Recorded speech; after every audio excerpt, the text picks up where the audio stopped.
आता तरी पुढे हाचे उपदेश नका करू नाश आयुष्याचा.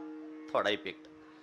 सकळांच्या पाया माझे दंडवत, आपुलाले चित्त शुद्ध करा. हित ते करावे देवाचे चिंतन, करुणिया मन एकविध.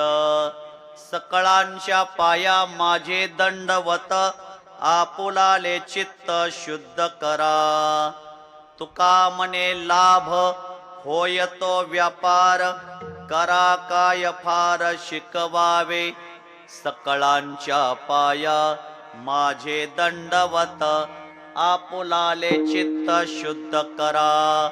महायोग पिटे तटे भीमरथ्याम, वरम पुंडरिकाय दातुम मुनींद्रेहि.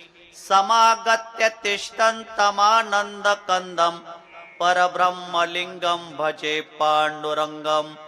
तडिद्वास सन्नील मेघावभासम, रमा मंदिरम सुंदरम चित प्रकाशम. वरम त्वेष्टिकायां समन्यस्तपादम, परब्रह्मलिंगम भजे पांडुरंगम. कलावज्ञ जीवोद्धरार्थावतारम, कलांकांक तेजोदिकामोदि वक्त्रम. खलानीशवादापनोदार दक्षम, समाधिस्थमूर्तिं भजे ज्ञानदेव. अलंकापुरी रम्य सिंहासनस्थं, पदंबोज तेजस्फुरदिक् प्रदेशम. वेतीन्द्रादिदेवै सदा स्तूयमानं, समाधिस्थमूर्तिं भजे ज्ञानदेवम्. समाधिस्थमूर्तिं भजे ज्ञानदेवम्. संत श्रेष्ठ ज्ञानेश्वर महाराज की, जगद्गुरु तुकाराम महाराज की. नमो ज्ञानेश्वरा, नमो ज्ञानेश्वरा. निवृत्ती उदारा सोपन देवा. मुक्ताबाई नमो त्रिभुवनी पावनी. अतत्रय जननी देवाची. ज्ञानेश्वरा नमो ज्ञानेश्वरा. निवृत्ती उदारा सोपन देवा. मुक्ताबाई नमो त्रिभुवन पावनी. अतत्रय जननी देवाची. नमो ज्ञानेश्वरा, नमो ज्ञानेश्वरा. निवृत्ती उदारा सोपन देवा. मुक्ताबाई नमो त्रिभुवन पावनी. अतत्रय जननी देवाची. नमो ज्ञानेश्वरा, नमो ज्ञानेश्वरा. निवृत्ती उदारा सोपन देवा. मुक्ताबाई त्रिभुवन पावनी. अतत्रय जननी देवाची.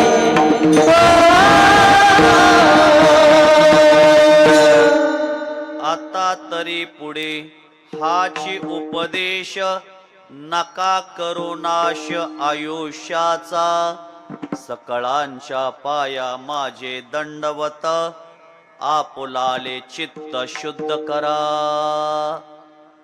प्रस्तुत प्रसंगी प्राप्तस्थळी संप्राप्य सेवेसाठी निवडलेला अभंग देहूचे सुप्रसिद्ध साधू, वैदिक सिद्धांत शोधक, सकल साधक जनबोधक, संसार गतिरोधक, पंढरीपत साधक, चंद्रभागा मातेप्रमाणे इंद्रायणी मातेप्रमाणे पावन करणाऱ्या अभंग संहितेतील अभंग सेवेकरता निवडलेला आहे.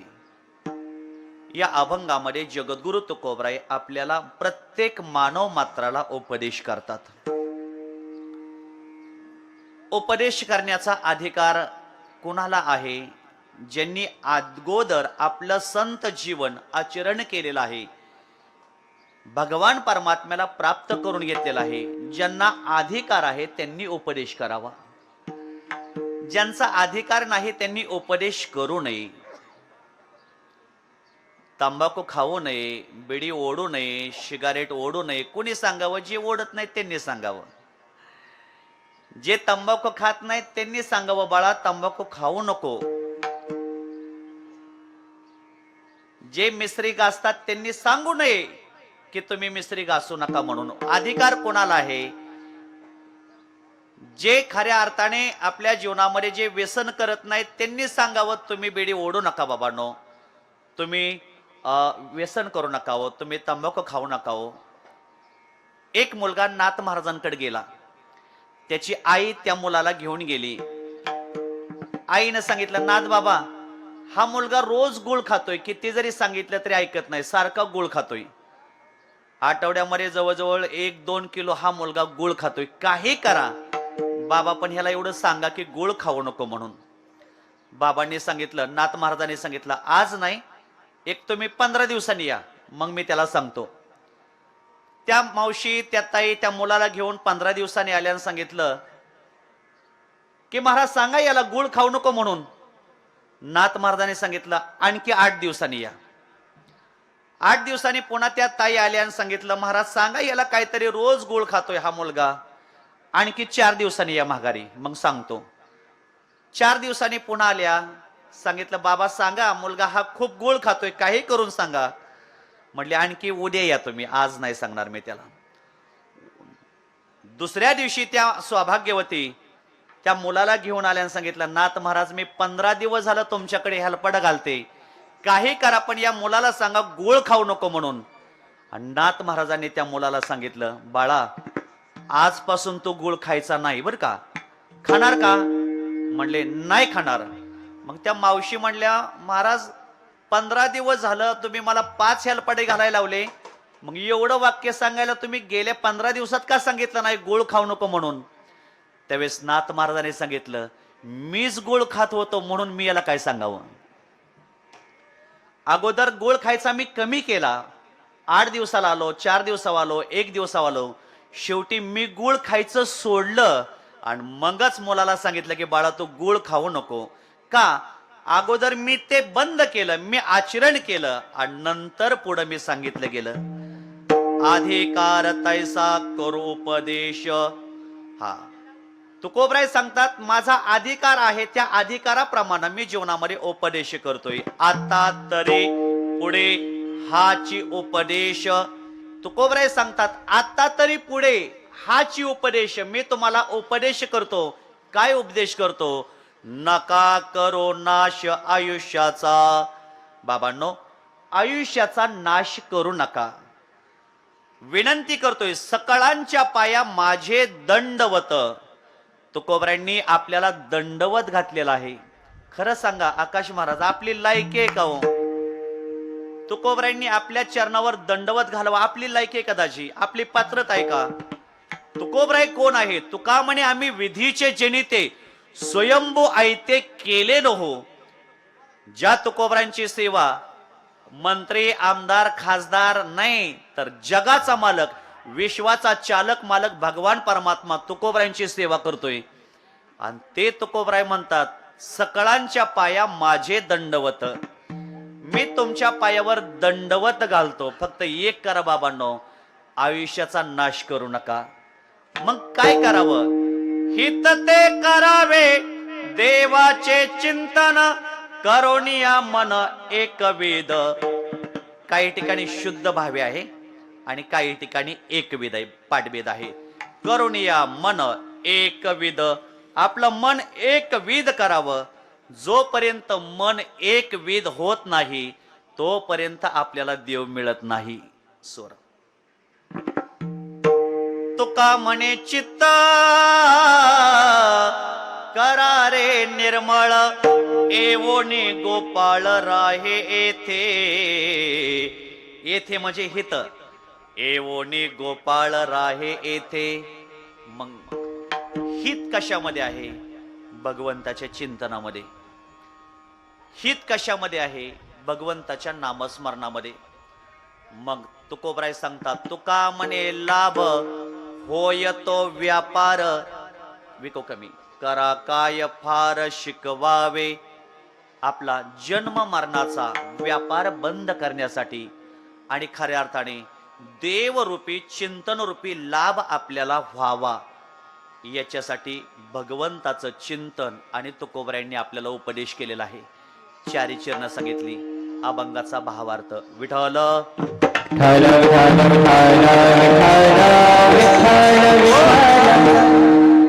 अभंगावर बोलण्यापूर्वी अल्पसा परिहार कार्यक्रम कशा निमित्तानं, त्याचं आयोजन काय आहे, प्रयोजन काय आहे, माहीत आहे तरी सांगणं हे वक्त्याचं कर्तव्य आहे.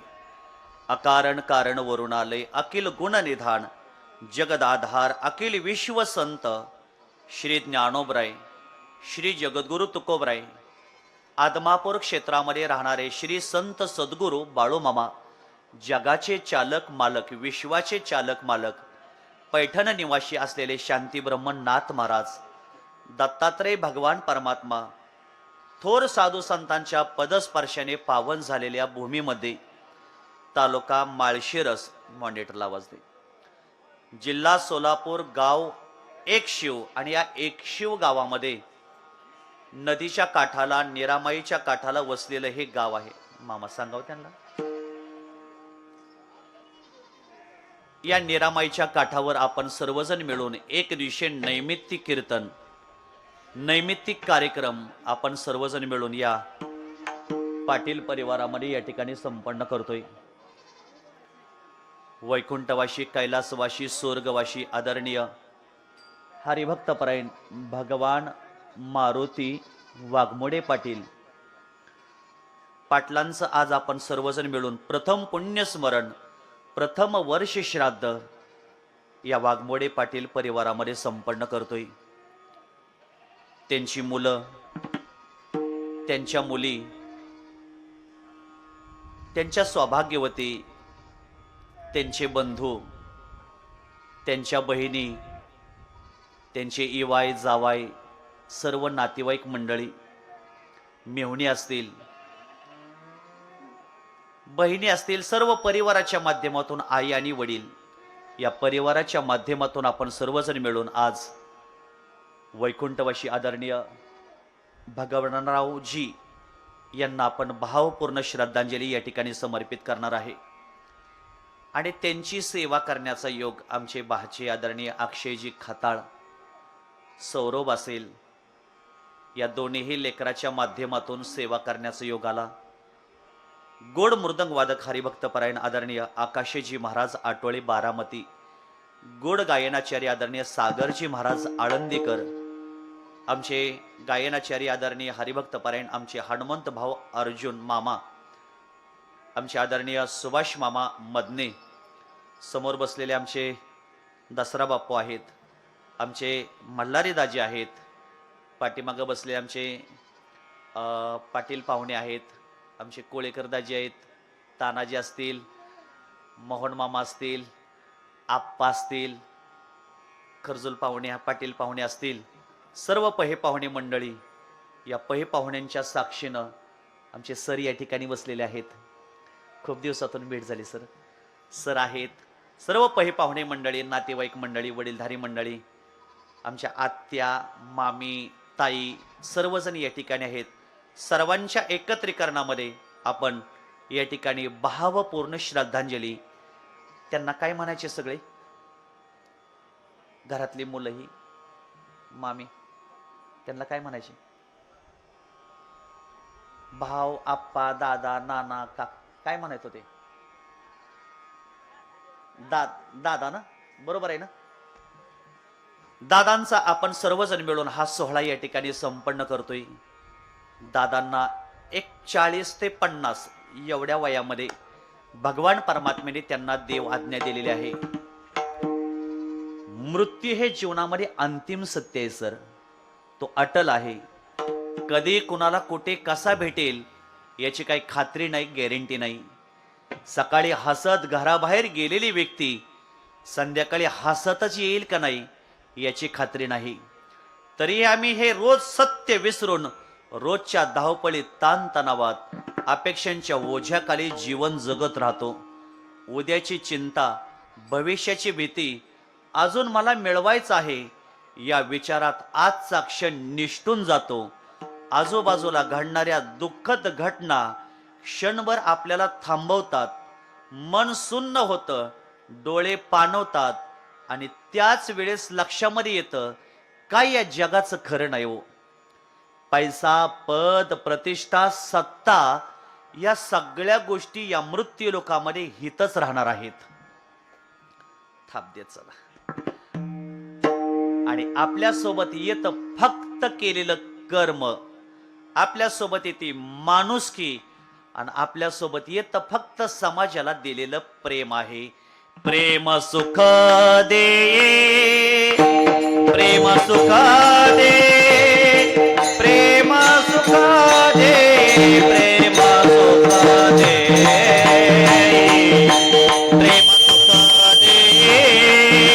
प्रेम सुख दे, प्रेम सुख दे, प्रेम सुख दे, प्रेम सुख दे,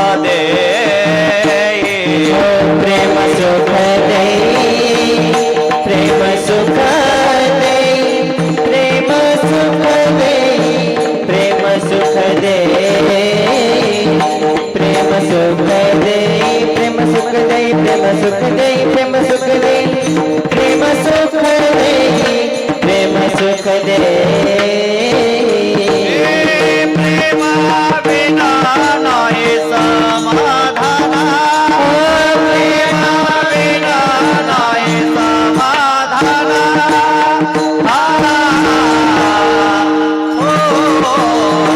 प्रेम सुख दे, प्रेम सुख दे, प्रेम सुख दे, प्रेम सुख दे, प्रेम सुख दे, प्रेम सुख दे, प्रेम सुख दे, प्रेम सुख दे, प्रेम सुख दे, प्रेम सुख दे.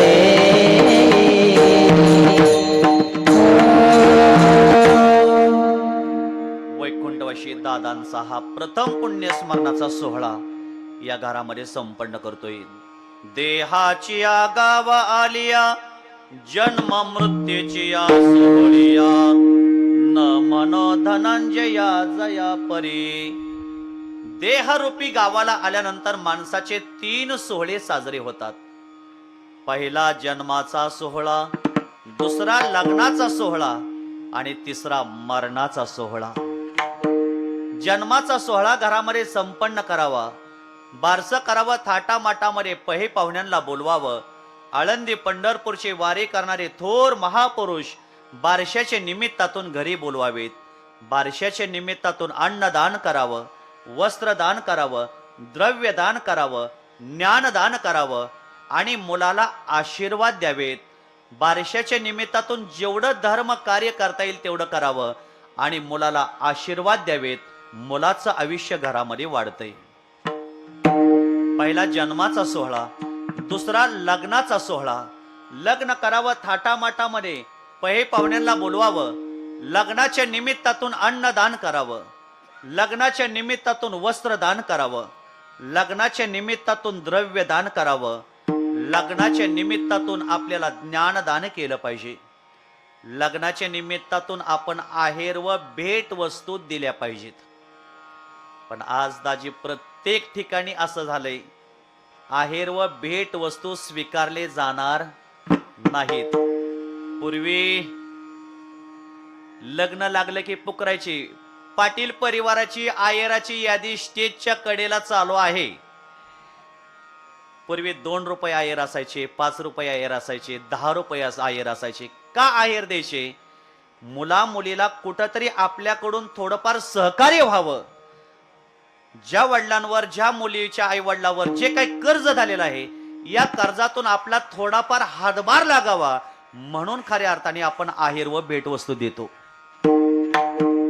अजून तरी बरं आहे, वर्ष श्राद्धाला आणखी टीप टाकले नाही. ज्या दिवशी वर्ष श्राद्धाला टीप पडेल, आहेर व भेट वस्तू स्वीकारले जाणार नाही, त्या दिवशी आपल्या या मृत्यू लोकातलं माणुसकीचं नातं मावळलं म्हणून समजावं. विठ्ठल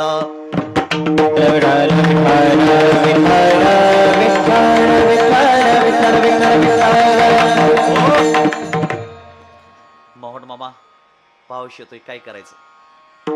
राजे दत्तो मामा तुम्ही सांगा. आप्पा मृत्यूचा सोहळा आहे. एखादी व्यक्ती आपल्या घरातून निघून गेली असेल तर आपण त्या व्यक्तीला भजन करत स्मशानामध्ये वाजवत न्यावं. भजन आणि भोजन दोन शब्द जवळचे आहेत. भजन याला काना नाही अजिबात, अनलिमिटेड करावं. एखाद्या व्यक्तीला भजन करत स्मशानामध्ये वाजवत न्यावं. नेल्यानंतर आपण त्यांना अग्नीचा संस्कार द्यावा. दाजी, आपल्या हिंदू धर्मामध्ये परंपरा आहे अग्नीचा संस्कार.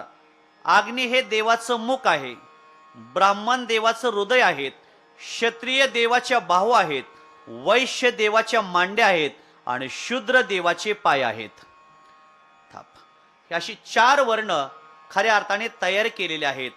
4 वर्ण या मृत्यू लोकामध्ये आहेत. ब्राह्मण, क्षत्रिय, वैश्य आणि शूद्र 4 वर्ण होते आणि वर्णाचा संकर झाला दाजी. ज्या दिवशी द्वापार युगापर्यंत वर्ण होते, पण द्वापार युगाच्या नंतर कलयुग सुरू झालं. या कलयुगामध्ये वर्णाचा संकर झाला आणि त्या वर्णाच्या संकरातून जाती तयार झाल्या. तुम्ही मेंढरा राखता, तुम्ही मेंढपाळ. तुम्ही मडके गाडता, तुम्ही कुंभार. तुम्ही शेती करता, तुम्ही माळी. अशा माध्यमातून वर्णाचा संकर झाला आणि त्या संकराच्या माध्यमातून जाती तयार झाल्या. तसं खऱ्या अर्थाने अग्नी हे देवाचं मुख आहे. आपण अग्निमुख द्यावं. आपल्या हिंदू धर्मामध्ये दहन केलं पाहिजे, दफन नाही.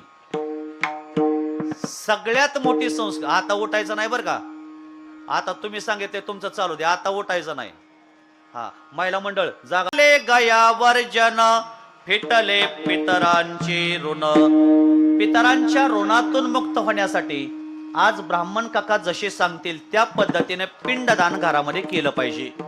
आणि पिंडदान केल्यानंतर आपल्याला जेवढं जेवढं पुण्य कार्य करता येईल त्यांच्या स्मरणार्थ आपल्याला ते केलं पाहिजे. पुण्य कार्य म्हणजे काय? आळंदी पंढरपूरची वारी करणे, त्यांच्या स्मरणार्थ एखादी वारी करावी. त्यांच्या स्मरणार्थ आज आपण आपल्या घरामध्ये अन्नदान करावं. आज वार मंगळवार आहे, आज गणपती बाप्पाचा वार आहे. आज आपण त्यांच्या स्मरणार्थ अन्नदान घरामध्ये जरूर केलं पाहिजे. अन्नदानाने आपल्या घरातले सगळे दोष निवृत्त होतात.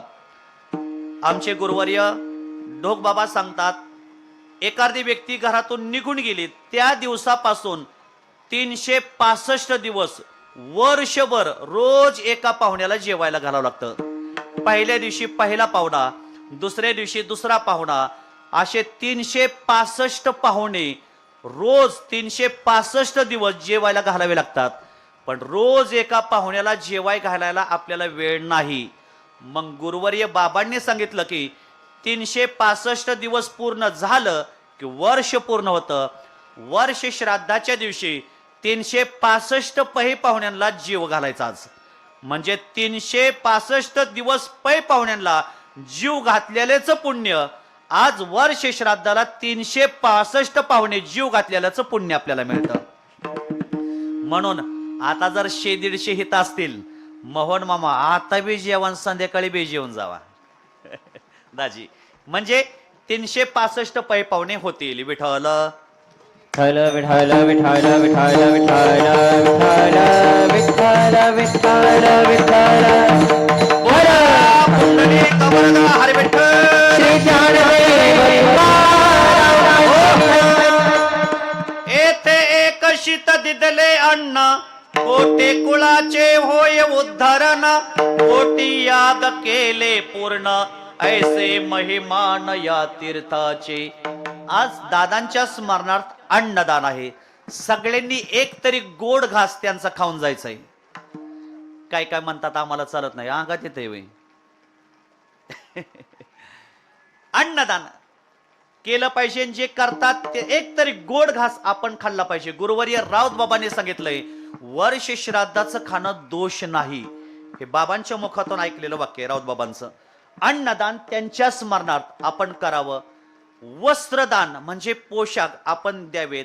वर्षभर त्यांना कुठल्या देवाला श्रीफळ फोडता येत नाही, वर्षभर शुभकार्य करता येत नाही, वर्षभर त्यांना नवीन काही खरेदी करता येत नाही, वर्षभर नवीन कपडे घालता येत नाहीत. सर, आज आपण त्यांना पोशाख द्यावेत. आजपासून त्यांचा वर्षभराचा दुखवटा निघून जातो आणि तिथून आजपासून त्यांना नवीन कार्य करायला, शुभ कार्य करायला आज परवानगी असते. म्हणून कपडे आज आपण वस्त्रदान घरामध्ये करावं. द्रव्यदान म्हणजे पैसे दान, लक्ष्मी दान आज आपण त्यांच्या स्मरणात केले पाहिजे, करावी. जोडोनिया धन उत्तम व्यवहारे उदास विचारे वेच करे उदास विचारे उदास विचारे वेच करी उदास विचारे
विचारे वेच करी. ज्यांच्या खिशात 10 रुपये आहेत त्यांनी 1 रुपया देवाला द्यावा. म्हणजे 1 हिस्सा आपण भगवत कार्य करता लावला पाहिजे. ज्यांना रोज 100 रुपये मिळतात त्यांनी 10 रुपये देवाला लावले पाहिजेत. धर्म कार्य करायला कधीही कमी पडायचं नाही. दाजी आपल्या समाजात जाऊ द्या, पण गुजर मारवडी ब्राह्मण समाजामध्ये माझे एक मित्र आहेत मारवाडी समाजातले, रोज म्हटले आमचा जेवढा गल्ला होतो 1000 गल्ला झाला तर त्यातले रोज 100 रुपये आम्ही देव देश धर्म कार्याला काढून ठेवतो. त्यांनीच धर्म कार्य करावं, आपल्यासारख्यांचं नाही काही काम. रोज 100 रुपये म्हणले आम्ही जेवढे झाले तेवढे काढून ठेवतो आणि देव देश धर्म कार्याला पैसे वापरतो. ज्यांना रोज 1000 रुपये मिळतात त्यांनी 100 देवाला द्यावेत, धर्माला काढावेत आणि 900 प्रपंचाला वापरावेत. ज्याला लाखो रुपये मिळतात त्यांनी असा काही हिस्सा आपण देवासाठी कामी लावला पाहिजे. भंडारा डोंगरावर 100 कोटी रुपयाच्या मंदिराचं तानाजी काम चालू आहे. भंडारा डोंगरावर जगद्गुरु तुकोबरायांचं, त्यांना तुकोबराय प्रसन्न झाले. खूप मोठे बिल्डर आहेत. त्यांनी विचार केला कोट्यावधी रुपयाची प्रॉपर्टी आहे, मग ती काय करावी. त्यांनी भंडारा डोंगरावर गेले, संकल्प केला आणि सांगितलं तुकाराम महाराज 100 कोटी रुपये खर्च करून मी तुमचं मंदिर बांधणार. जगद्गुरु तुकोबरायांचं भव्य दिव्य मंदिर भंडारा डोंगरावर चालू आहे. 50-60 फूट खडक जमिनीतून फोडलेलं आहे. आता मंदिराचं काम प्रगतीपथावर आहे. एवढ्या 1-2 वर्षामध्ये 10-12 वर्ष झालं मंदिराचं काम चालू आहे. राम मंदिराचं काम 2020 ला सुरू झालं, आता पूर्ण झालं. 10 वर्ष झालं काम सुरू आहे. खऱ्या अर्थाने ज्यांना भरपूर प्रॉपर्टी आहे आजचा हिस्सा त्यांनी धर्म कार्याला जरूर लावला पाहिजे. परवा दिवशी सहज ज्ञानेश्वरला पुण्याला सोडायला गेलो. ज्ञानेश्वर सहज सिग्नलला गाडी थांबली. सिग्नलला गाडी थांबल्यानंतर एक मुलगा आला, गाडीची काच पुसली. समोर एक फॉर्च्युनर उभा होती. तो सहज फॉर्च्युनर उभा राहिल्यामुळे त्या फॉर्च्युनर कडे गेला आणि त्या फॉर्च्युनर वाल्या साहेबांना म्हणला गाडीची काच खाली घ्या. त्या साहेबांनी काच खाली घेतली. काच पुसणारा मुलगा जवळ आला आणि त्या मुलाने सांगितलं साहेब तुम्ही फॉर्च्युनर मध्ये फिरताय, तुम्ही श्रीमंत आहे, तुम्ही एक खट्ट्यात 100 रुपये द्या. ते साहेब म्हटले माझ्याकडे नाहीत बाबा पैसे. म्हटले 50 तरी द्या. म्हटले 50ही नाहीत. मुलगा म्हणला 25 तरी द्या. 25ही नाहीत. मला 10 तरी द्या. 10ही नाहीत. शेवटी म्हणला 2 रुपये तरी द्या. साहेब म्हणले 2 रुपये सुद्धा नाहीत, 1 रुपये तरी द्या. 1 रुपये पण नाहीत. तो मुलगा म्हणला दार उघडा गाडीचं, खाली उतरा, दिवसभर दोघं बी भीक मागून जेवढी गोळा होईल तेवढी तुम्हाला देऊन टाकतो. आज पेटवलं तर 6 महिने विझणार नाही एवढं देवाने दिलेलं आहे. पण देवाला द्यायला म्हटलं की आपला हात आकडला जातो, लकवाच होतो, कापरच फुटतं हाताला. तसं एक तरी रुपया आपण धर्म कार्याला लावावा. आज दादांच्या स्मरणात थोडी का होईना संपत्ती आपण दान देतोय. आणि शेवटी आहे ज्ञानदान, कथा, कीर्तन, भजन, पूजन, नामस्मरण. आता बसलं तरी चालेल बरं का, बस. कलियुगा माझी करावे कीर्तना, कलियुगा माझी करावे कीर्तना. अक्षय कलियुगा माझी करावे कीर्तन, कलियुगा माझी करावे कीर्तन.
सिस्टीमसाठी टाळ्या वाजवा. खूप छान, कायम माझ्या बरोबर असतात. कलियुगा माझे करावे कीर्तन, तेने नारायण देल भेटी. आज दादांच्या स्मरणार्थ अन्नदान करायचं, वस्त्रदान करायचं, सोरबाळा द्रव्यदान करायचं आणि ज्ञानदान, कथा, कीर्तन सगळ्या पाहुण्यांना आज त्यांना श्रद्धांजली समर्पित करण्यासाठी बोलवायचं. जेवढे पाहुणे जास्त तेवढं पुण्य जास्त. टाळी वाजवली की दाजी पुण्य होतंय, मुखाने भजन केलं की पुण्य होतंय. आणि हे पुण्य आपण दादांना बरोबर 12 ते 12:15 12:30च्या आतमध्ये समर्पण करायचं. कीर्तन जास्त 12:30च्या पुढेही न्यायचं नाही आणि एकदम 12लाही संपवायचं नाही. गुरुवर्य बाबांचं वाक्य आहे, सावली पायात आली की फुलं टाकायची. म्हणजे पितरांचा जो काळ आहे ना तो मध्यान काळ आहे. फुलं नेहमी दुपारीच टाकायची. सूर्य डोक्यावर आला की फुलं टाकायची. पितरांचा काळ मध्यान काळ आहे. म्हणून भजन, नामस्मरण आपण सर्वजण मिळून या कलियुगामध्ये तेच साधन श्रेष्ठ आहे. एकूण या मृत्यूलोकामध्ये 4 युग झाली. पहिला आहे सत्ययुग, दुसरं बोलत चला बरं का, बोलताना राग येत नाही मला. दुसरं त्रेतायुग, तिसरं द्वापार युग. आता सध्या जे सुरू आहे बाप्पू, कोणतं युग सुरू आहे? मोठ्याने बोला की. कलियुग आहे. आता सध्या कलियुग सुरू आहे. सत्ययुग होतं कृतये ध्यायते विष्णू. आठवते का श्लोक? विठ्ठल विठ्ठल विठ्ठल विठ्ठल विठ्ठल विठ्ठल विठ्ठल विठ्ठल विठ्ठल. हो, कृतये ध्यायते विष्णू. कृतयुगामध्ये ध्यान साधना श्रेष्ठ होती. रिव्हिजन नसल्यामुळे आठवत नाही कधी कधी भागवताचं. कलियुगामध्ये कृतयुगामध्ये ध्यान साधना श्रेष्ठ होती. आता ध्यान आपल्याला घडत नाही, पावला पावली विक्षेप आहे. कृतये ध्यायते विष्णू. आठव की नाही आठवत? नंतर ध्यानाची साधना सर कमी झाली, विक्षेप होऊ लागला. मग कृत त्रेता युगामध्ये खऱ्या अर्थाने यज्ञाची साधना श्रेष्ठ ठरली. दशरथ राजांनी पुत्र कामेष्टी यज्ञ केला होता, मूल प्राप्ती संतान प्राप्तीसाठी. यजतो मखये म्हणजे यज्ञाची साधना श्रेष्ठ होती. पण दाजी, यज्ञ करायचं म्हटलं की हत्तीच्या सोंडे इतकी तुपाची धार यज्ञामध्ये ओढावी लागते, ओतावी लागते, सोडावी लागते. आता सोपं आहे का हो? यज्ञ करणं एवढं सोपं नाही. हत्तीच्या सोंडे इतकी तुपाची धार ओतणं सोपं नाही. आता आम्ही कधी कधी जेवायला गेलो आणि म्हटलं ताई तूप, ते लगेच म्हणतात चूप. महाराज आता तूप मिळणार नाही. बापू ती पल्लवीला म्हणाव पावशेरभर तयार करून तो घेऊन जाणार आहे. हा, तूप. यज्ञाची साधना श्रेष्ठ होती, पण सर यज्ञाची साधना कमी झाली. द्वापार युगामध्ये पूजेची साधना श्रेष्ठ ठरली. पूजा रोज केली पाहिजे आपण, रोज पूजा. तोच हिंदू ज्याच्या घरामध्ये रोज देवपूजा होते. आपल्या देवघरातल्या देवाची रोज पूजा करावी. देवघरातले देव 9 इंचापेक्षा मोठे नसावेत. 9 इंचापेक्षा मोठी मूर्ती जर देवघरामध्ये असली तर तिची प्राण प्रतिष्ठा करावी लागते. विठ्ठल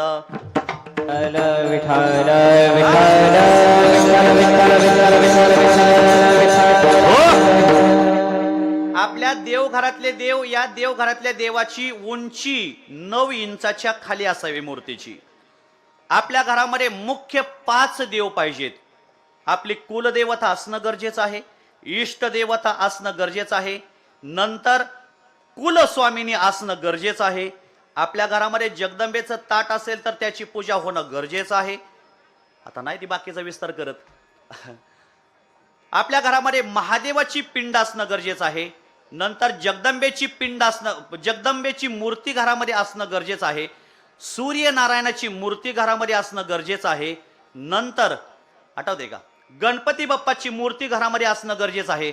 पण दाजी आपल्या गावातच गणपती मंदिर आहे काळे शिवारात.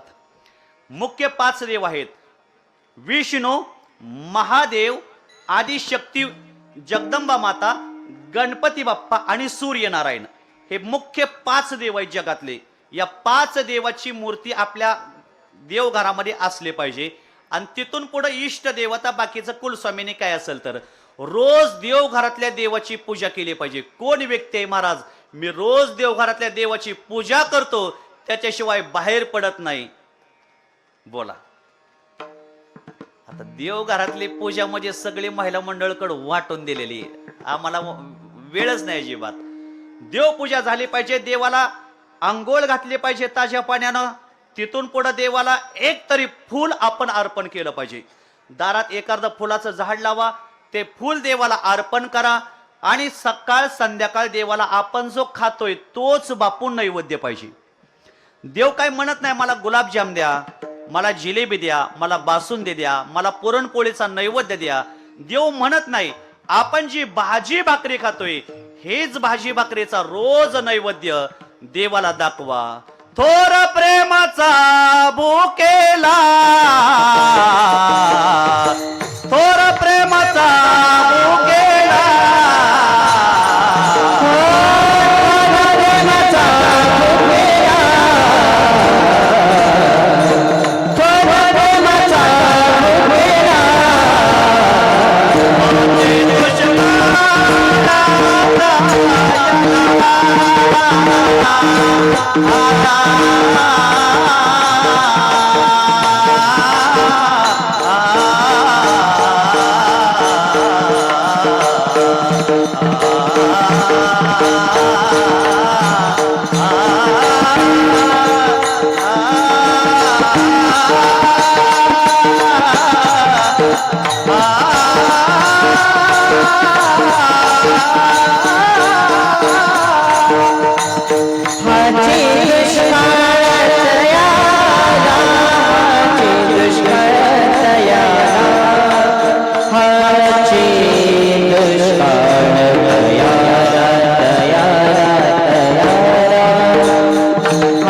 दुष्काळ तयाला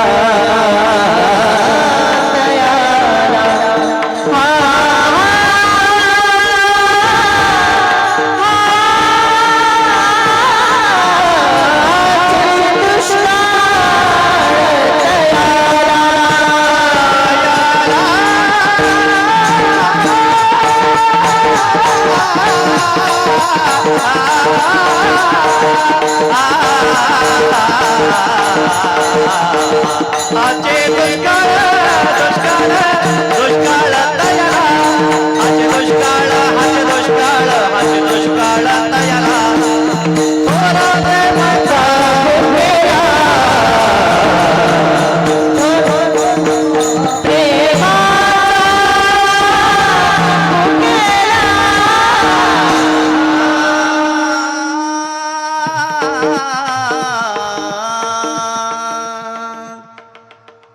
टाळे वाजवा अक्षयसाठी.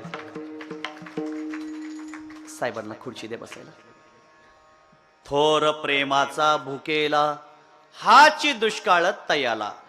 जर आपल्या घरामध्ये जर सुतक आला असेल, भाऊकीचा असेल तर 10-11 दिवस पाळावं. देवपूजा करता येत नाही, बरोबर सोरला बाळा. पै पाहुण्याचं असेल तर 3ऱ्या दिवशी आपलं सुतक पिटलं जातं. सुतकात देवाला काही दिलं जात नाही. दाजी मी आळंदीला होतो, आमची मदोगिरी मोशीला होती. एक 20 घरं नेमून दिलेली.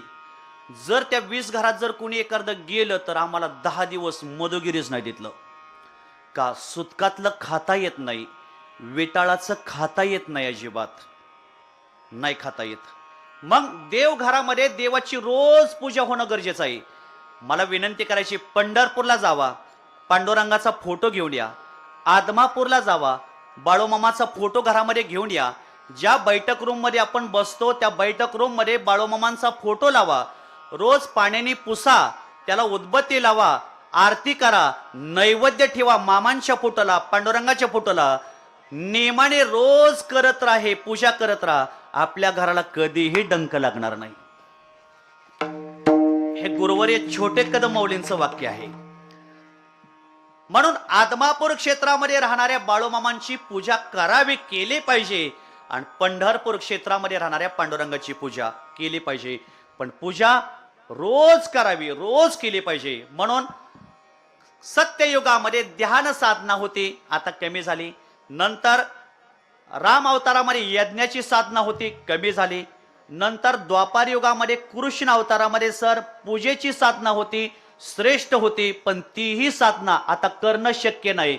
म्हणून कलयुगामध्ये तुकोबरायांनी सांगितलं, बाबांनो एक करा, तुम्हाला यज्ञ याग ध्यान जप करता येणार नाही. मग कलयुगामध्ये काय करा, फक्त भगवान परमात्म्याचं नामस्मरण करा. काय नोहे केले एका चिंतिता विठ्ठले. आणि भगवंताचं नामस्मरण करून देव आपलासा करा. देव आपला झाला की आपले सगळे दोष निवृत्त होतात. मग हे कुणी सांगितलं? जगद्गुरु तुकोबरायांनी सांगितलं. फक्त एक करा बाबांनो, शरीररूपी घर चांगलं आहे, इंद्रियात ताकद आहे, म्हातार पण लांब आहे, आयुष्य शिल्लक आहे, पैसा बँकेत राहणार, गाय गोठ्यात राहणार, पत्नी दारात राहणार, मित्र स्मशानापर्यंत येणार. पेटवणाऱ्याची गर्दी पेटावं लागते एकट्याला. जलाने वाले लाखो है लेकिन जलने वाला अकेला आहे. शरीर माणसाचं चितेमध्ये जळतं, त्याच वेळेस कळतं मी कधी आळंदी पंढरपूरची वारी केली नाही, मी कधी दान धर्म केला नाही, मी कधी साधू संतांची सेवा केली नाही, कधी मी कीर्तन ऐकायला गेलो नाही. कधी कधी आम्ही एखाद्या माणसाला म्हणतो, अहो आजच्या दिवस कीर्तन ऐकायला येतं का? हो कीर्तन खूप चांगलं असतं, आजच्या दिवस चला. ते हळूच म्हणतंय, आमच्या कुठलं आलंय नशिबात. तुमचं नशीब काय मसन वाटत गेलं का? संसार प्रयत्नाने करतं आणि परमार्थ नशिबाव ढकलतं. पण बाबांचं वाक्य आहे, संसार नशिबाव ढकला आणि परमार्थ प्रयत्नाने करा. एक दिवस ऐकलेलं कीर्तन, एक केलेली वारी, एक दिलेली संत पंगत आयुष्यात कधीही वाया जाणार नाही. जे वाया जातं त्याला संसार म्हणावं आणि जे कधीच वाया जात नाही त्याला परमार्थ म्हणावं. जे आपल्या बरोबर येत नाही त्याला संसार म्हणावं आणि जो आपल्या बरोबर येतो त्याला परमार्थ म्हणावं. परमार्थ या शब्दाचा अर्थ परम म्हणजे श्रेष्ठ आणि अर्थ म्हणजे दहन. देवाची केलेली सेवा ही सगळ्यात मोठं दहन आहे. याला परमार्थ. परमार्थ महाधन, परमार्थ महाधन, परमार्थ महाधन, परमार्थ महाधन. जोडी देवाचे चरण, जोडी देवाचे चरण, जोडी देवाचे चरण, जोडी देवाचे चरण. पावया जतन, पावया जतन, भावया जतन, भावया जतन. पाया लाभाचे, पाय लाभाचे, पाया लाभाचे, हे उपाय लाभाचे.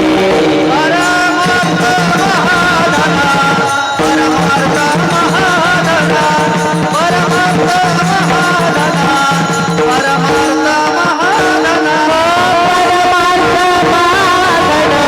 परमार्थ महाधन.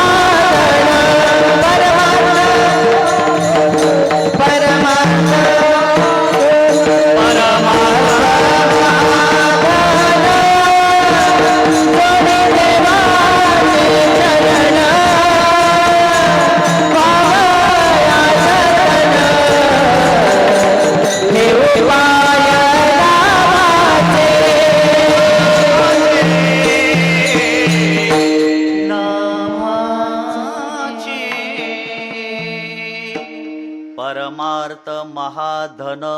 जोडी देवाचे चरण. देवाच्या चरणापर्यंत जाण्याचा मार्ग म्हणजे परमार्थ आहे. साधन शरीर आहे आणि साध्य भगवान परमात्मा आहे. साध्य मिळालं, देव मिळालं की आपल्याला सगळं मिळालं.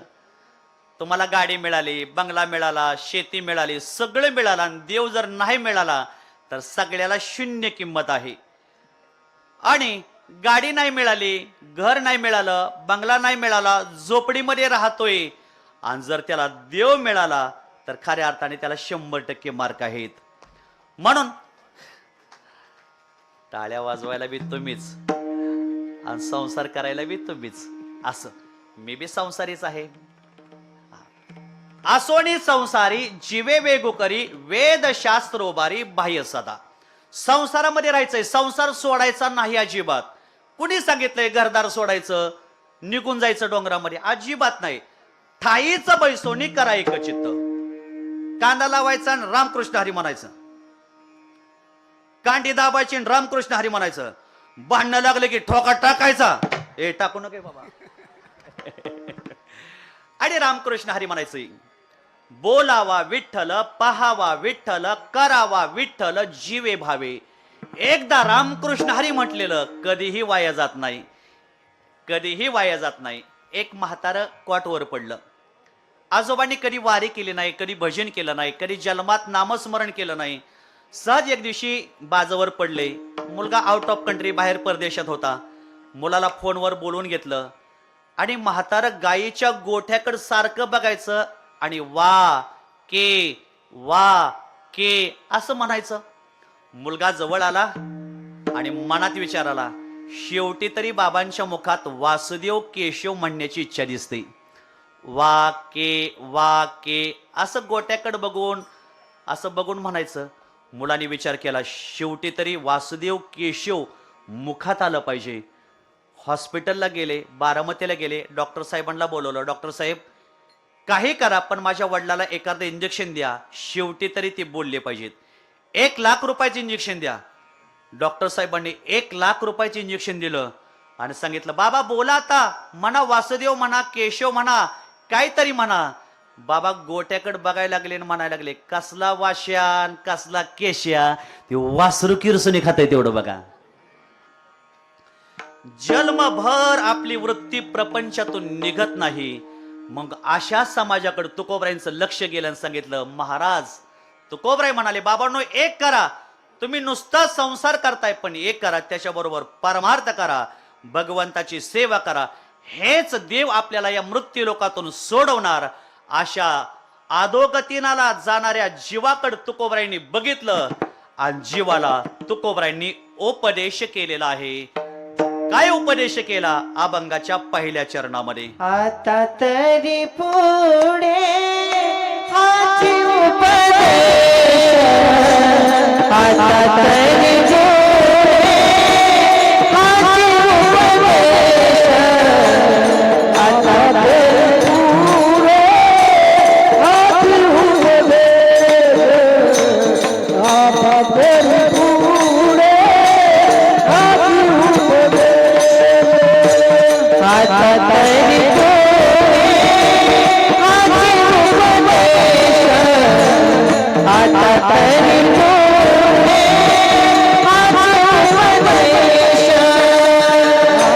तरी पुढे हाची उपदेश, आता तरी पुढे हाची उपदेश, आता तरी पुढे हाची उपदेश.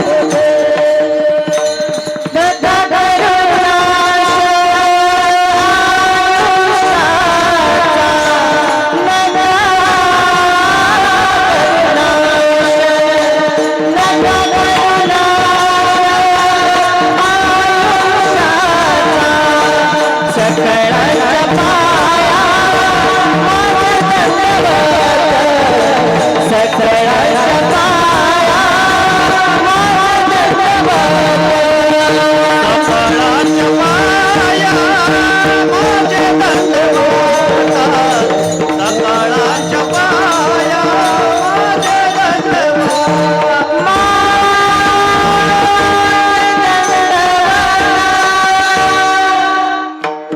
माग सरा थोडं.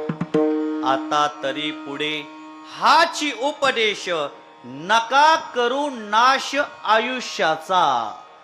देवाने आपल्याला आयुष्य दिलेलं आहे.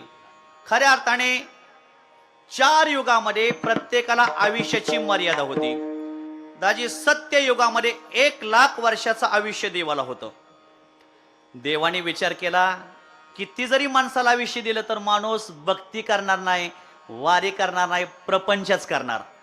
मग देवाने विचार केला, या लाखावला शून्य काढून टाकू.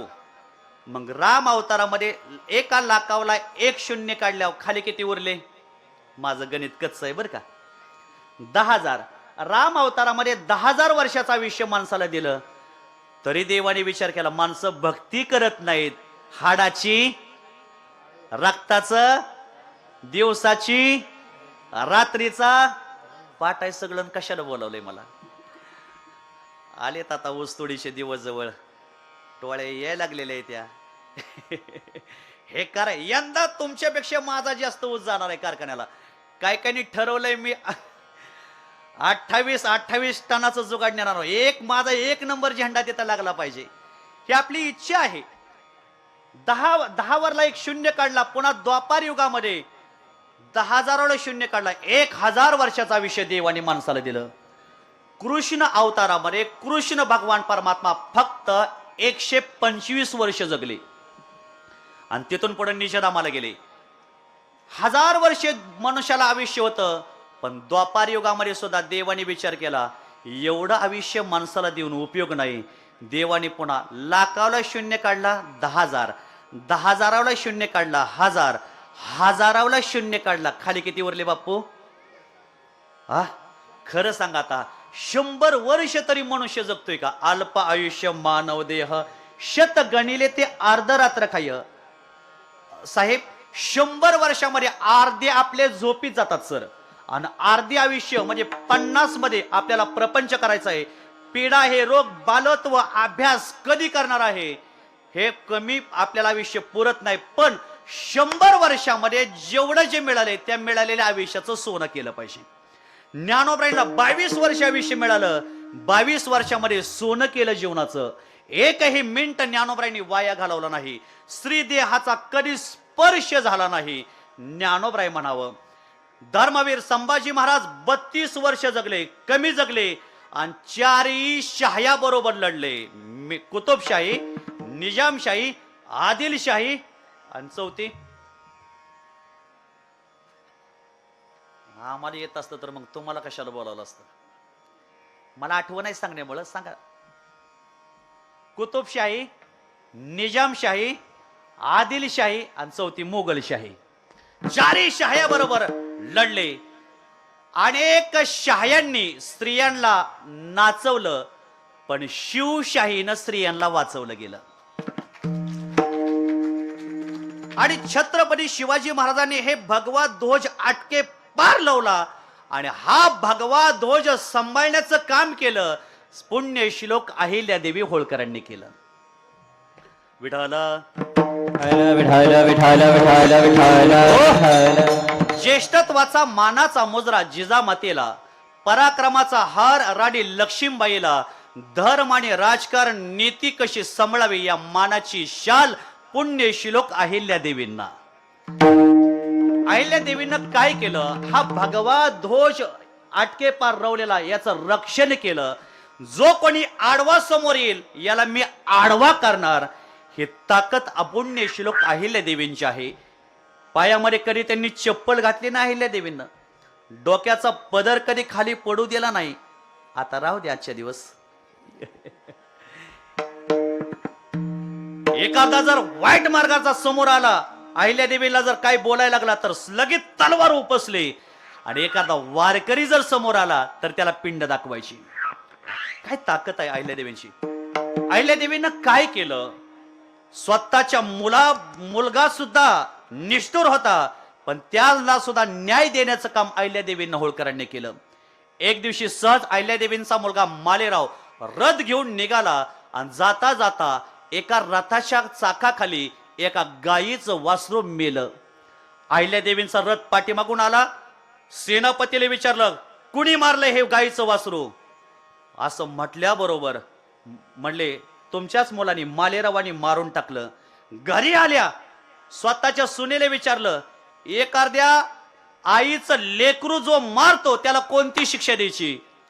त्यांनी सांगितलं, त्याला फासावर लटकावा. ज्या आईचं लेकरू मारत असेल त्याला फासावर द्या. त्यावेळेस मालेरावाच्या पत्नीला सांगितलं अहिल्यादेवीनं, तुमच्याच मालकाचा कारभार आहे. एका गायीचं वासरू तुमच्या मालकाने मारले, द्या म्हणले फासावर लटकावा. असं म्हटल्याबरोबर अहिल्यादेवी न्याय निष्ठुर होत्या. सगळ्याला समान अधिकार, सगळ्याला न्याय सारखाच द्यायचा. महाल दरबार बजावला आणि त्या दरबारामध्ये मालेरावाला समोर आणलं. तुला फाशीची शिक्षा देणार का? तू वासरू मारले. नंतर पुन्हा सहज खऱ्या अर्थाने अहिल्यादेवी होळकर फाशी द्यायची ठरवली गेली. आणि सहज एक दिवशी असाच रथ घेऊन निघाल्या. महालाच्या बाहेर निघाल्याबरोबर गाय आडवी आली आणि गायीने सांगितलं, अहिल्यादेवी म्हणजे बोलले नाहीत ते, माझं वासरू माझं लेकरू मेलंय म्हणून माझं वासरू मेल्यानंतर काय तळमळ असते ही मलाच माहिती आहे. पण गायी आडवी आली, मालेरावाला मारायचंय. पण गायीनं सांगितलं, एक भाव निर्माण केला की मुलगा मेल्यावर काय दुःख असतं मी भोगलंय, फक्त एक करा, तुम्ही तुमच्या मुलाला मारू नका. मालेरावाला फाशी द्यायची, नवे नवे रथाच्या खाली गाडायचं, रथाच्या खाली मारायचं. पण त्या गायीनं सांगितलं, गाय आडवी आली रथाच्या खाली टाकताना सांगितलं मारू नका त्यांना. तिथून स्वतःच्या मुलाला सोडलं. अहिल्यादेवीनं अनेक ज्योतिर्लिंगाचा उद्धार केला. रामाच्या पदस्पर्शाने एका अहिल्याचा उद्धार झाला, गौतम ऋषींच्या अहिल्या. पण अहिल्यादेवी होळकरांच्या पदस्पर्शाने रामासहित 12 ज्योतिर्लिंगाचा उद्धार झाला. ही ताकद. साड्या जी तयार कुणी केल्या? पुण्य श्लोक अहिल्यादेवी होळकरांनी तयार केल्या. आजही नर्मदा नदीच्या काठाला माहेश्वरी संस्थान आहे. महाराणी होत्या. 72 वर्षापर्यंत 76 वर्षापर्यंत महाराणी झाल्या, पण कधीही सिंहासनावर बसल्या नाहीत. का? अभिमान नाही, वैभव गोळा केलं, वैभवाचा त्याग केला. 5 किलोची सोन्याची पिंड घृष्णेश्वराला अर्पण करणारी जगाच्या पाठीवर पहिली स्त्री म्हणजे पुण्य श्लोक अहिल्यादेवी होळकर. म्हणून त्यांचा आदर्श आपण आपल्या जीवनामध्ये घ्यावा. ज्ञानोबरांचा आदर्श घ्यावा. कमी जगले पण जीवनामध्ये चांगले जगले. आता तरी पुढे हाची उपदेश, नका करू नाश आयुष्याचा. आता भजन करू आणि 5 मिनिटांमध्ये सेवेला आपण या ठिकाणी पूर्ण विराम देऊ. बरोबर 12 वाजलेत. 12:15 पर्यंत सगळं उरकायचं. बरोबर सूर्य मध्यान्हवर आलाय. विठोबा रखुमाई जय जय विठोबा रखुमाई विठोबा रखुमाई जय जय. आणि ही नागपंचमी सोमवारी आली. भगवान भोलेनाथांच्या गळ्यामध्ये वासुकी हार म्हणजे नाग आहे. नागाला आपण दूध पाजावं, आपण त्याची पूजा करावी, सर्पमित्र आपण व्हावं, आपल्या शेतीची खऱ्या अर्थाने राखण, शेती चांगली ठेवत म्हणजे नागोबा करत असतो. हे पंचमीचा सण. काल अनेक मुली नवीन लग्न झालेल्या आपल्या घरी माहेरला येतात. आता नवीन मुली माहेरला येतात, आल्यानंतर झोका खेळतात, नवीन साडी घालून भगवंताची पूजा अर्चा करतात, 2-4 दिवस राहतात. आता काय 40-50च्या पुढे गेल्यावर ते राहिलं नाही. आता पहिले सण होते, हे सण राहिले नाहीत. आता सणाबद्दल आपली जी संस्कृती आहे, ही संस्कृती आपण जपली पाहिजे.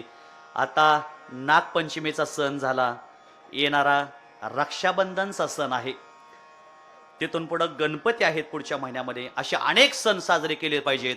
आपली हिंदू संस्कृती सणाच्या माध्यमातून आपण जपली पाहिजे. जपत असताना खऱ्या अर्थाने बैलपोळा असतो, त्या बैलपोळ्याला बैलाचीही पूजा आपण आपल्या घरामध्ये करत असतो. आता बैल दारात राहिली नाहीत. आता बैलपोळा नाही, आता ट्रॅक्टर पोळा करायचा. ट्रॅक्टरची पूजा अर्चा असो. असे दिवस निघून गेलेत. हळूहळू जग बदलत चाललेलं आहे. खऱ्या अर्थाने महिला मंडळींचं सुद्धा माहेरवर खूप प्रेम असतं. काटकसरीनं महिला मंडळ खूप प्रपंच करतात. जिरीतले पैसे काढतील, मोहरीतले काढतील, तेलातले काढतील, पिठातले काढतील, मिठातले काढतील, गल्ला करतील, गल्ला गोळा करतील, माहेरला जातील, साडी घेतील, सासरला आल्यावर सगळ्याला सांगतील माझ्या भावाने घेतली. नवऱ्याच्या समोर उभा राहते, म्हणते साडी कस काय छान आहे, छान. कुणी घेतली? भावाने. घेईन ग घेईन. भावावर खूप प्रेम असतं, खूप प्रेम. ते पण म्हणतो छान आहे. अरे छान आहे, पण तुझ्याच केशातला माल आहे. कपडे धुताना संध्याकाळच्या नोटा कुठं गायब होतात हे जाऊन बघ. दाजी सावध व्हा बर का. असं खऱ्या अर्थाने तुम्हाला हे धन्यवाद देतो. सकळांच्या पाया माझे दंडवत, आपुलाले चित्त शुद्ध करा. आपण सर्वजण मिळून आज या ठिकाणी दादांचा हा प्रथम पुण्यस्मरणाचा सोहळा या घरामध्ये संपन्न करतोय. दादा एकदा बघा, तुमच्याकडे सगळे पाहुणे भेटायला आलेले आहेत. हे तुमचे सगळे मित्रमंडळी तुम्हाला आज या ठिकाणी भेटायला आलेले आहेत. तुम्ही एकदा सगळ्यांशी बोला, सगळ्यांना कडकडून मिठी मारा. तुम्ही कधी आला पाहुणे, तुम्ही कधी आला. पण आज ते आपल्याशी बोलू शकणार नाहीत. वेड्या बहिणीची वेडी ही माया. आज त्यांची बहीण असेल, त्यांचे बंधू असेल. आज माझा वाघासारखा भाव गेला. काय पूर्वी पद्धत होती, एक भाऊ नोकरी करायचा, एक भाऊ शेती करायचा. शेती करणाऱ्या भावानं खळं झालं की पहिलं पोतं नोकरी करणाऱ्या भावाला नेऊन टाकायचं. आणि नोकरी करणाऱ्या भावानं स्वतःच्या प्रपंचाकडे लक्ष द्यायचं नाही, शेती करणाऱ्या भावाकडे लक्ष द्यायचं. त्याला विहीर पाडून दे, त्याला पाईपलाईन करून दे, त्याच्या मुलींशी लग्न करून दे, त्याच्या मुलांचं शिक्षण करून दे. पूर्वी पैसा कमी होता, पण भाव जबाबदाऱ्या पार पाडण्यामध्ये खूप तरबेज होते. पण आज पैसा एवढा वाढला, एवढा पैसा वाढला, या पैशाच्या नादामध्ये आम्ही आमची नाती कुठं हरवून गेलो हेच आज आम्हाला कळत नाही. भावाची साथ मिळाली म्हणून राम प्रभू विजय झाले, आणि भावाची साथ मिळाली नाही म्हणून रावण हारला गेला. भावाची साथ मिळाली नाही म्हणून रावण हारला, आणि भावाची साथ मिळाली म्हणून राम प्रभू विजय झाले. मला विनंती करायची, भावाची वेळ कशी बी असू द्या, आपला भाव गरीब कुटुंबात असू द्या, कसाही असू द्या, पण शेवटपर्यंत एकमेकाचा हात कधी सोडायचा नाही, हे राम प्रभूंच्या चरित्रातून आपण शिकलं पाहिजे. आज बंधू त्यांच्या बहिणी, त्यांच्या आई कशी काळाची चाहूल आली, बाग सुखाची करपून गेली. कस विपरीत घडलं सार, होता सोन्याचा संसार, राजा राणीचा दरबार. हो चिमण पिलानो कुशीतया, करीन तुम्हावर माया. काळजातल्या ममतेची, धरीन तुम्हावर छाया. काय मागाव मी देवा, घर सुखात माझ ठेवा. करी जन्माचा उद्धार, होता सोन्याचा संसार, राजा राणीचा दरबार. प्रेम म्हटलं की माता, पतिव्रता म्हटलं की सीता आणि शास्त्र म्हटलं की गीता. आज त्यांना घरात मुलं आहेत. आज त्यांचे मुली मुलं त्यांना खऱ्या अर्थाने आठवण येत असते. आमचे दादा गेले. सगळ्यात जास्त आपल्यावर प्रेम करणारं कोण आहे तर वडील आहेत. आईचं प्रेम पुरीवर लय असतं. काय का होईना पुरीला देणार, कपडे द्या, सगळं घरातलं पुरीला देणार. आईचं प्रेम पुरीवर जास्त असतं, पण पुरीचं प्रेम आईवर नाही, बापावर जास्त असतं. बाबा तुमची तब्येत बरी आहे का हो? बाबा तुम्ही जेवण करत जावा वेळच्या वेळी हो. बाबा माझ्यामुळे तुम्हाला त्रास होतोय ना, मी नाही तुम्हाला इथून पुढे कधी त्रास देणार. घरातल्या मुलाचं प्रेम आपल्या आईवर जास्त असतं. सेमिनार झाले आईवरती, चित्रपट झाले आईवरती, कविता झाल्या आईवरती, पण आजपर्यंत वडिलावर कोणीही कविता केली नाही. बाप रंगवला आम्ही, रागीट चिडचिड करणारा व्यसनी, असाच बाप आम्ही आमच्या जीवनामध्ये रंगवला. पण खरं सांगू का, आईपेक्षाही एक काकणभर आपल्यावर जास्त प्रेम करणारा कोण असेल तर घरातला बाप असतो दाजी. मुलगी वयात आली की बापाला चिंता असते, ताई काळजी करू नको, 1 एकर जमीन विकीन, पण मी तुझं चांगलं केल्याशिवाय आयुष्यामध्ये कधीही मरणार नाही. सगळ्यात जास्त आज काळजी कोणाची आहे बापाला तर माझ्या मुलीची आहे. मला बी एक मुलगी आहे. आज हे जग फार भरकटलेलं आहे, वावटळीवाणी भरकटलेलं आहे. मिठाच्या खाड्याप्रमाणे आपण लेकराला सांभाळतो आणि एका दिवसामध्ये अक्षदा पडला की दुसऱ्याच्या ताब्यामध्ये देतो. बाप आयुष्यात कधीच कुणाच्या पुढे झुकत नाही, स्वाभिमानी असतो, पण मुलीच्या सासूच्या पुढे जातो आणि हात जोडतो. विहीन बाई विनंती करीतो, पदरात घ्याव मला. विणबाई मी आजपर्यंत कुणाच्या पुढे झुकलो नाही. एक करा काही करा, फक्त माझ्या मुलीला व्यवस्थित सांभाळा. काय पाहिजे ते मागा. हा बाप कधीच कोणा पुढे झुकला नाही. दगडाखाली हात घावलेले असतात. मुलीचं प्रेम, मुलाचं प्रेम, एक ट्रॅक्टरची कामं करणे, टोळ्या आणणे, खूप खूप कष्ट केलं या प्रपंचाला प्रेम देणं, मित्रमंडळीला जिव्हाळा देणं, सगळ्यांना गेलं तरी कुठं हवेशी हवेशी वाटणारे असं प्रेमळ व्यक्तिमत्व. कपाळाला गंध आहे.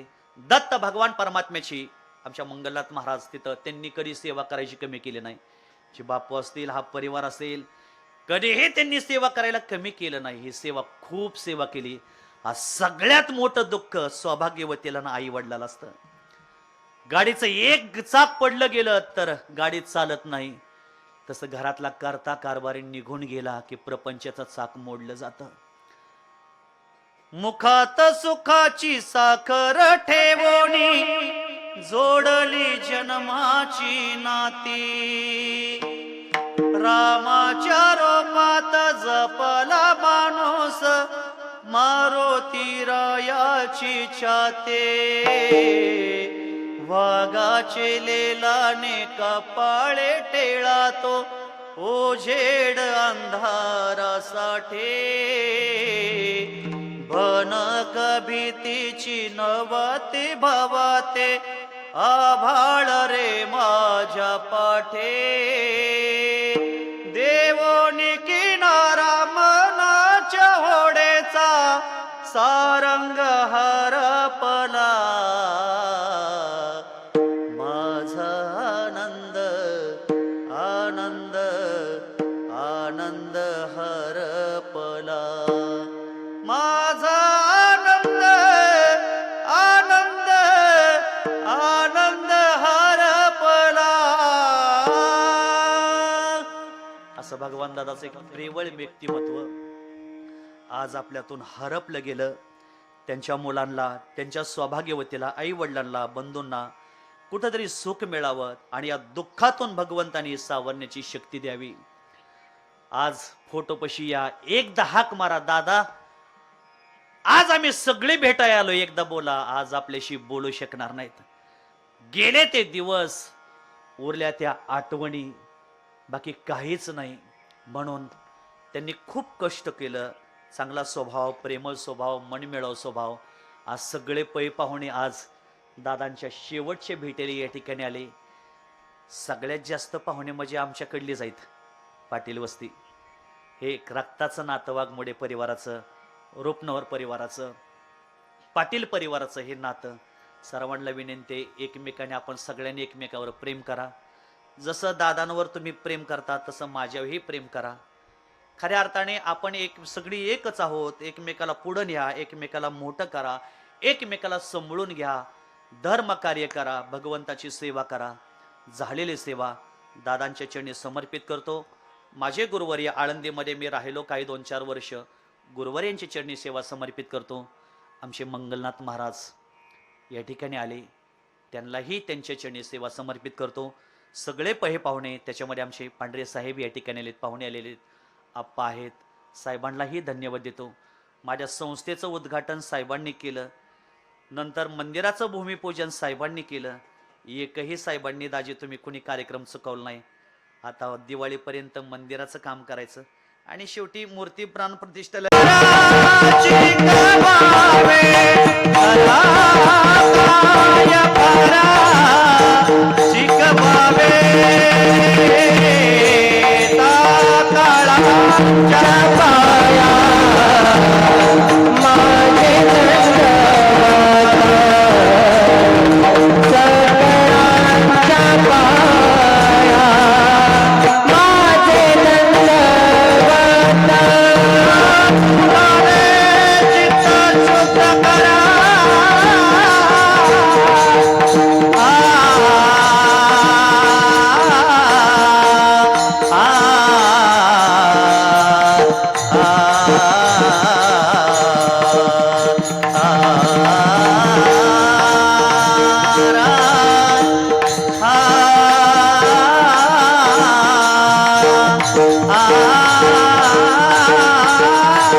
ज्यांचं आयुष्य गेलं कष्टात तो शेतकरी, ज्यांचं आयुष्य गेलं मागण्यात तो बेकारी, आणि ज्यांचं आयुष्य गेलं भाजनात ते वारकरी. मृदंगाचार्य, गायनाचार्य, गोड सिस्टीम आमचे अक्षयजी खताळ, अक्षयला धन्यवाद देतो, या परिवाराला धन्यवाद देतो. आमचे दशरथ बापू आहेत, आमचे दाजी मल्हारे दाजी आहेत. सर्वांना धन्यवाद देतो. सर्व पाहुणे या ठिकाणी वेळात वेळ काढून या ठिकाणी आले. पाहुण्यांनाही धन्यवाद देतो. जागेवर उभा राहा. एक अभंग घेऊया. अभंग झाला घरातल्या परिवारांनी पुढे या. इथं बहीण भाऊ मुलं पत्नी आई वडील पुढे या. एक अभंग घेऊया. अभंग झाला की अर्धा मिनिटाची श्रद्धांजली आणि पुंडलिका गजर करून फोटोच्या दिशेनं पुष्पांचा वर्षाव करायचा. थोडी जागाने स्थान ठेवा.